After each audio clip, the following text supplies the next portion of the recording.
Gilles Cordier, bonjour. Bonjour. Vous êtes un pionnier du triathlon en France, champion vous-même d'innombrables fois, détenteur de records, champion d'Europe même de triathlon. Je crois que vous courez un petit peu moins aujourd'hui parce que vous êtes aussi l'organisateur de Ironman France. Tout à fait. Bah, écoutez, vous avez tout résumé.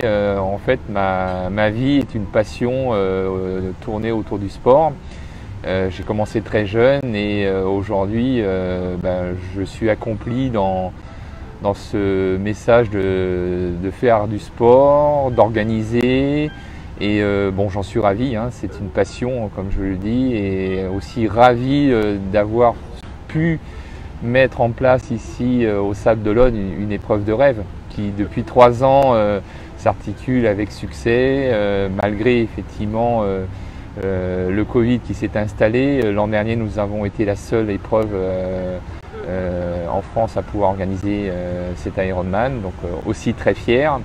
Et puis cette année, on est de nouveau là, la première épreuve aussi à organiser en France cet Ironman. Voilà, donc ravi. Pour ceux comme moi qui ne sont pas du tout sportifs et qui avons assez peu suivi ce qui se passe avec l'Ironman, pouvez-vous nous donner un peu les horaires de la journée? Je crois que cela se passera dimanche au Sable d'Olonne, de la journée un peu pour savoir où et comment on peut venir vous encourager. Alors, la particularité ici au Sable, c'est qu'on donne le départ en fonction des marées. Cette année, il faudra se lever un peu plus tôt avec un départ donc à 6h30 du matin, mais je pense que aussi c'est sympa. Le jour se lèvera et donc on aura une natation de 6h30 à peu près 8h dans un départ sur la plage et puis tout de suite rentrer dans le chenal. Sortir donc sur l'espace du Vendée Globe. Ils prendront leur vélo, ils feront leur boucle de 90 km pour revenir redéposer le vélo l'espace Vendée Globe et puis ensuite courir 3 tours sur le Remblai. Voilà, donc tout cela dans un temps de à peu près 4 heures pour les meilleurs athlètes. Donc arriver ici devant le jardin du tribunal environ à 10h30 et les derniers seront attendus vers 16h. Voilà, donc en perspective beaucoup de spectacles, 2000 athlètes attendus et je sais qu'ici on a la chance d'avoir un public fantastique. Ouais. Et sinon, dernière question, parce que j'ai bien peur que notre son avec la musique du bar soit que le son soit un petit peu perturbé par la musique.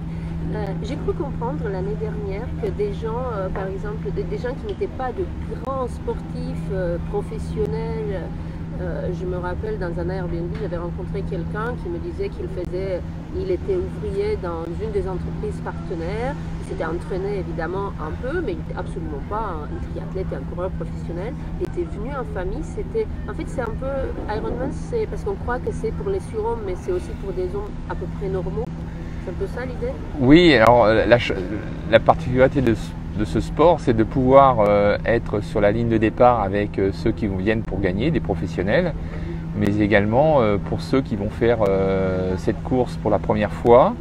Il faut se dégager de l'image d'avoir, on va dire, un niveau athlétique hors norme. Aujourd'hui, comme vous le dites bien, ça peut se préparer avec un minimum d'entraînement, de sérieux, mais bon, voilà, on a des gens c'est une épreuve d'endurance, donc ceux qui terminent l'épreuve en plus de 8 heures, voilà, c'est une épreuve qu'ils font, on va dire, aussi à leurs mains, et ça permet aussi de mêler, on va dire, le sport santé. C'est important, la natation, le cyclisme, la course à pied, on l'a vu durant plusieurs confinements que les gens ont apprécié à sortir dehors, à faire du vélo, à faire de la course à pied. Nager c'était un petit peu plus compliqué puisque les piscines étaient fermées, mais ceux qui avaient la mer comme ici, je suis certain qu'ils ont apprécié cette liberté. Et donc j'ai envie de dire que cet après-Covid va certainement nous donner, on va dire, des ailes parce que les gens ont vraiment envie de prendre du plaisir à faire des compétitions comme celle-ci. Et pour vous, je disais que vous êtes un sportif, on m'a dit pionnier du triathlétisme en France. Je ne sais pas pourquoi. D'ailleurs, pourquoi êtes-vous pionnier? C'est vous qui avez lancé, parce que vous avez lancé l'Ironman ou... Non, c'était en fait le triathlon s'est installé en Europe en 1982 et particulièrement à Nice. Donc les temps de Nice, moi j'ai fait la première édition en 83. On était très peu à découvrir. Vous avez battu un record avec un Espagnol, c'est celui-là? Oui, voilà, durant ma carrière, j'ai couru aussi une épreuve à Embrun qui était l'épreuve la plus difficile que l'on supporte au monde. Voilà. Et c'est vrai que voilà, j'ai eu la chance, c'était un parcours qui me convenait bien, j'étais plutôt grimpeur et donc j'ai remporté 5 fois l'épreuve. Depuis, un Espagnol a battu mon record, mais voilà.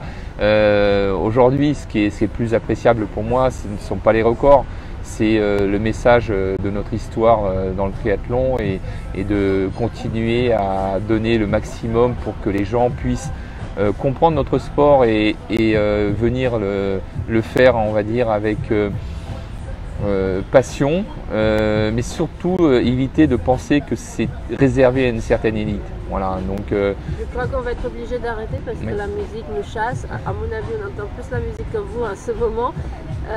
Merci beaucoup. J'avais juste une dernière question, mais je vais vous demander de prendre le micro plus près de la bouche, si vous voulez bien, parce qu'avec la musique, je suis sûre qu'on va vous entendre mal.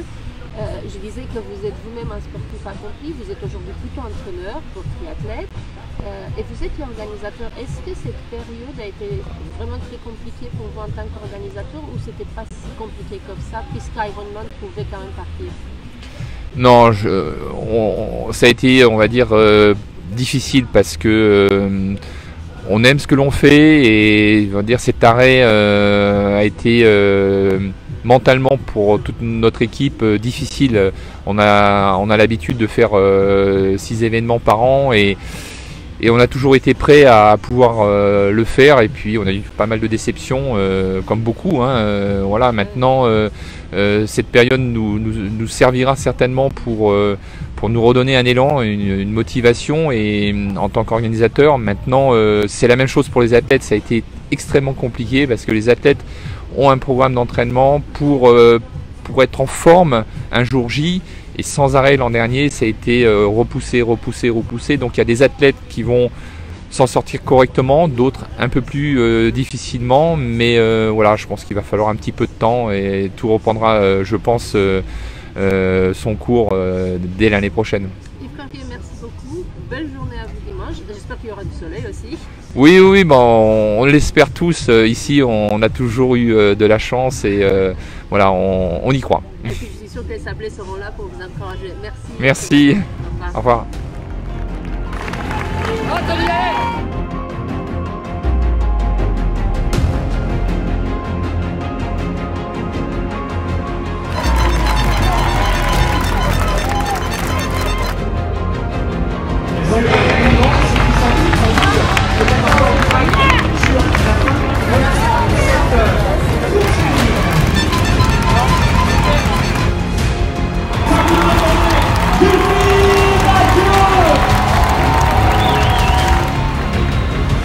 Je dis vraiment bravo à l'organisation, aux mesures prises, parce que faire un 73 en France, c'est déjà beau.